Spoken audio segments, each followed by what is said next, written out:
What's up, everyone? It's your boy, Johnny the 5'8" here. And today, we are going to talk about problems in the modern gaming industry. Things that I hope would change one day or I hope get better.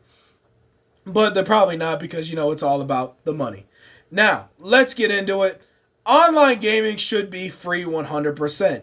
If someone says that a game allows you to play online, they should get that online for free because they bought the game that has the online service.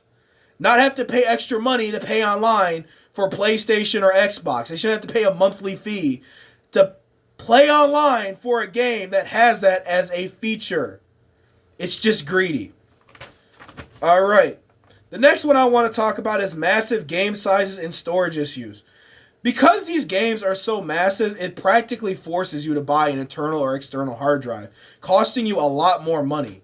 Because you cannot play multiple games on a PlayStation or Xbox with how big they are, because the storage unit won't be able to contain them all.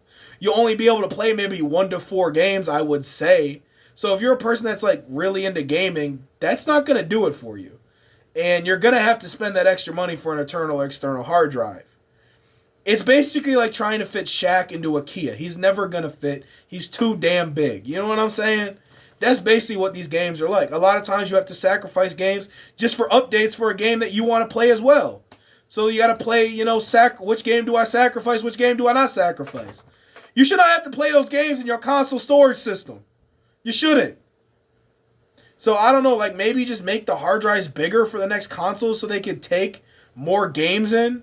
So people don't have to only play 1 to 4 games. That would be my suggestion. Another one is quantity over quality. More doesn't equal better. Overstuffing games thinking more content equals always better. But that's not always the case. That is not always true. If extra content is boring and unsatisfying, it's filler. A lot of times these games will stuff stuff with extra content thinking that's what people want is more. But the problem with more is if you don't put any thought or effort into it and you just put it in there for stuff to do, it becomes a checklist. It becomes boring. It becomes a chore. The side missions should have meaning, just like the main story has meaning. Not the same, but some type of meaning to the player. Some type of fun experience to the player. You get what I'm saying? Number 4, I have open mission structure. Main story, so basically open structure main story is what I'm talking about here. It's like giving a bunch of kindergarten-age children sugar and caffeine and expecting them to create a business project together. You're not going to get that. You're going to get chaos. They are going to run around, jump on stuff, and they're going to have sticky fingers. That's what an open mission structure is like for a video game. This creates weakness in the main story and its structure. Its pacing and emotional impact and payoff of the main story.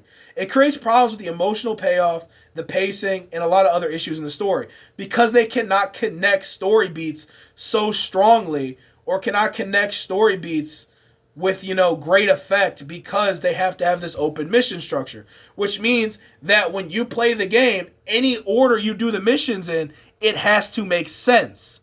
But the problem with that is because you have to make all the missions make sense, no matter what order you play it in, you oftentimes have to make the stories weaker and smaller with inside those missions, not connecting it as well to the bigger overarching story.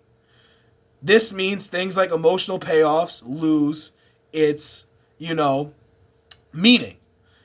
And the pacing gets messed up too. And it also creates an idea of where, like, you're not really playing a story. You're more so playing a checklist. You're more so crossing things out as you go and say, yeah, I completed that, I did that, or, oh, I got that mission done, I got that objective done. It creates more of a checklist feeling than a main story feeling, than like, oh, I'm actually playing through this story. I'm actually like, seeing something amazing. I'm invested in this story. It's more of, I'm crossing off a checklist. And that's a problem a lot of times, I feel. Alright guys, well, that is all I have for this video. If you enjoyed this video, thank you all for watching. Peace.